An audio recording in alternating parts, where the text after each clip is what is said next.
Morning, তোমরা সবাই কেমন আছো? আমি ঘুম থেকে উঠে সকাল সকাল চলে এলাম গাছের পরিচর্যা করতে। একটু গাছের পরিচর্যা করে চলে যাব ব্রেকফাস্ট তৈরি করতে। তো আজকে অতটা ব্রেকফাস্টের ঝামেলা নেই, আজ সব ম্যাগি খাবে। তো দেখো আমার এগুলো তো শীতে সব ফুল ছিল, তো এইভাবে আমি রেখে দিব মাদার প্ল্যান্টগুলোকে। এগুলো থেকে আবার নেক্সট শীতের জন্য আমি এখান থেকে কলম করব। তো দেখো এগুলো আবার নতুন করে করি এসেছে। ফুলগুলো তেমন ভালো হবে না এখন, তো এগুলোকে সব মাদার প্ল্যান্ট হিসেবে রাখবো। তো দেখো আমার এই পিটুনিয়াটা নিজের থেকে হয়েছে। এবছর আমি পিটুনিয়া কিনিনি, কিন্তু এই দেখো নিজের থেকে পিটুনিয়া হয়েছে, কি দারুণ লাগছে না? তো চলো আমার বাগানে আজকে কি ফুল ফুটেছে তোমাদের দেখাই। এই দেখো কি সুন্দর বগনভিলিয়া, এখন ঝরে যাচ্ছে পুরো ডাল জুড়ে। দেখো বগনভিলিয়াটা দেখো তোমরা শুধু। তো এটা যখন ফুল ফোটা শেষ হয়ে যাবে আবার এখান থেকে আমি কেটে দিয়ে আবার এই ডালটাই লাগিয়ে দিব ভাবছি এবার। তো প্রচণ্ড ভারী হয়ে গেছে, আর এর সাথে তো তোমাদের পরিচয় আছেই। আর এখন এই গোলাপের ডালগুলো সব কেটে দিলাম, তো পাপড়িগুলো এখানেই রেখে দিয়েছি সাদাটা, আর এটাও এখন কেটে দেবো। আর যখন আমরা গোলাপ কাটি তোমাদের তো আগেও বলেছি 5টা পাতা নিচ থেকে কাটবে, তাহলে ব্রাঞ্চটা বেশ মোটা বেরোবে, সেই ব্রাঞ্চের ফুল ভালো বেরোয়। আমি আবার কি করি এগুলো এখানেই দিয়ে দিচ্ছি। তো এই ডালগুলোর থেকেও না তোমরা চারা করতে পারবে, তো আমি এখন রেখে দিচ্ছি, পরে লাগাবো। আর এই দেখো আমার সুন্দর পপি ফুল ফুটেছে, ঠিক আছে? তো পপি ফুল তো অজস্র ছাদের আনাচে কোনাচেতে হয়েছে। আর কিছু কালেক্ট করবো হচ্ছে চিলি টমেটো, শুধু তোমাদের আগেও দেখিয়েছি। আর এই দেখো কি সুন্দর বাঁধাকপি হয়েছে। আর এখানে লাগিয়েছি ডোলো লঙ্কার চারা। আমার বাড়িতেই থাকে একজন, দার্জিলিংয়ের থেকে এসেছে, ওর মা আমায় চারা বীজ দিয়েছিল, তো সেটারই চারা লাগিয়েছি ডোলো লঙ্কা। ক্যাপসিকাম তো তোমরা আগেই দেখেছো। তো চলো আজকে কি ফুল ফুটেছে। হলিউডগুলোর এখনও করি আসেনি। এই দেখো মনে হয় এটা করি এসছে, এই যে দেখা যাক। এই যে হলিউডগুলো। তো আমার আজ বাগানেও তেমন কোনো ফুল নেই, এই একটা জবা ফুটেছে, আর এখানে 2টো জবা ফুটেছে। আজ ফুল বেশি নেই। এই একটা হলুদ কালারের জবা, আর ওদিকে ফুটেছে পিঙ্ক জবা। তো ফুল এখন বিশেষ অতটা নেই, একটা বর্ষা দিলে ভালো বেশ জবাগুলো সুন্দর ফুটবে। আর এই অপরাজিতাগুলোকে আমি কাটিং করে দিয়েছি, আবার দেখো হচ্ছে। আর এখানে পরশমণিকে তো সারা বছর কোনো পাতা টাতাই থাকে না, দেখলে মনে হবে গাছটা মরে গেছে। এই দেখো পরশমণি নতুন করে পাতা ছাড়ছে, এখন ফুল দেবে। দাদাভাই জানে না, তো দাদাভাই জানেই না যে ঘুড়ি কিনে দিছি। কেমন হচ্ছে দেখাও। একটা আমার জন্য কিনছি, একটা তোমার জন্য কিনছি। দাম পরে বলবো, এখন বলবো না।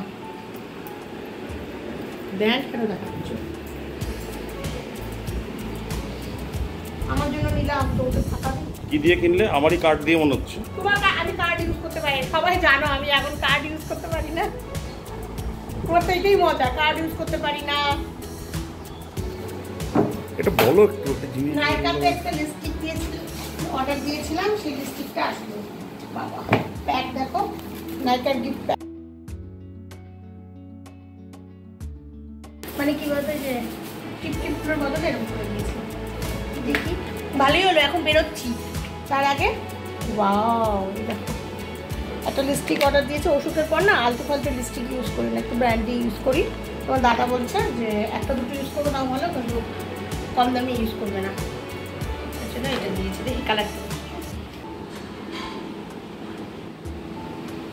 এটা অফারে পেয়েছি, এটা দাম নিয়েছে 399 টাকা, তাও আবার 341 টাকা। কারণ আমি ফার্স্ট কাস্টমার বলে আমার জন্য একটু ছাড় দিয়েছিল, প্রথম অর্ডার করেছি নাইকা থেকে। বলতো আমি সব থেকে কি বেশি ভালোবাসি? সাজগুজের মধ্যে কোন কোন জিনিস যেটা বেশি ভালোবাসি? 24 বছর ধরে সংসার করতেছে, দাঁড়াও বলবে। লিপস্টিক, খালি লিপস্টিক কি কোন জিনিস বলতে? আমি সাজগুজের মধ্যে সবচেয়ে বেশি কোন জিনিসটা বেশি বেশি ভালোবাসি, বেশি কিনি আর কি, লোক সামলাতে পারি না। কাজল। কাজল কাজল তো পরি না, চোখে কাজল দিতে ভালোবাসো? হ্যাঁ কাজল দিতে ভালোবাসি, কাজল তুমি দিতে জানো। তা এই দেখো কালারটা কেমন হয়েছে তোমরা জানাবা। তো রেডি আমি, সিঁদুরটা একটু করে নেবো। তো চলো, আমি ভালোবাসি জুতা।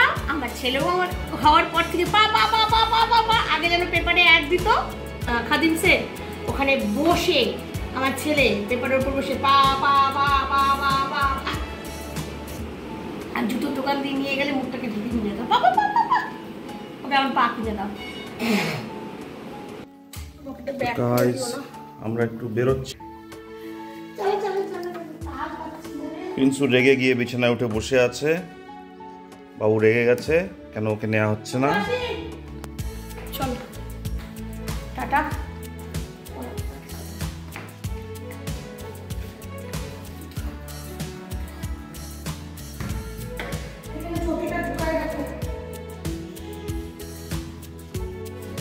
চলে এলাম আমাদেরই সামনে, এই ময়নাগুড়ি রোডে পড়ে আশিয়ানা বলে একটা রেস্টুরেন্ট আছে, সেই রেস্টুরেন্টে।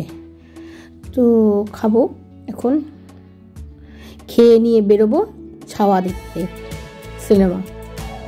তো ওদিকে ঋষি এই খবরটা পেয়ে বলে, কই মা, আমি গেলে তো তোমরা যাও না। আগে সময়ও হয়ে ওঠে না, বাড়ির কাজ, তাই কত দেরি হয়ে গেছে, ঘড়িতে এখন প্রায় 3:30 4টা বাজে। দেখেছো রেস্টুরেন্টটা, তোমাদের একটু দেখা, খুব সুন্দর এটা। এই রেস্টুরেন্টে আগে খুব আসতাম আমরা, বিশেষ কিছু নিইনি, একটু মাটন কষা নিয়েছি আর একটু ফ্রাইড রাইস নিয়েছি, আর কিছুই নেব না। তাই যা দাম, বাপরে বাপ। বহুদিন বাদে আমরা এই রেস্টুরেন্টটাতে আসতাম। যখন আমি সুস্থ ছিলাম খুব আসতাম, ঘন ঘন আসতাম তখন। আর এখন এই অসুখ সারার পর এই এলাম ফার্স্ট, এই 3 বছরে এই প্রথম এলাম, মানে অসুস্থ হওয়ার পর। তো চলো, আমাদের খাওয়া দাওয়া মোটামুটি শেষ। কয়েকটা ফুলের ছবি তুলছি আমি। তা হাতে আমাদের অনেকটাই টাইম আছে, যেহেতু 6টার সময় শোটা, তো অনেকটাই টাইম আছে। তো আমরা এখন বেরিয়ে যাচ্ছি, বেরিয়ে গিয়ে সোজা চলে যাব জলপাইগুড়ি।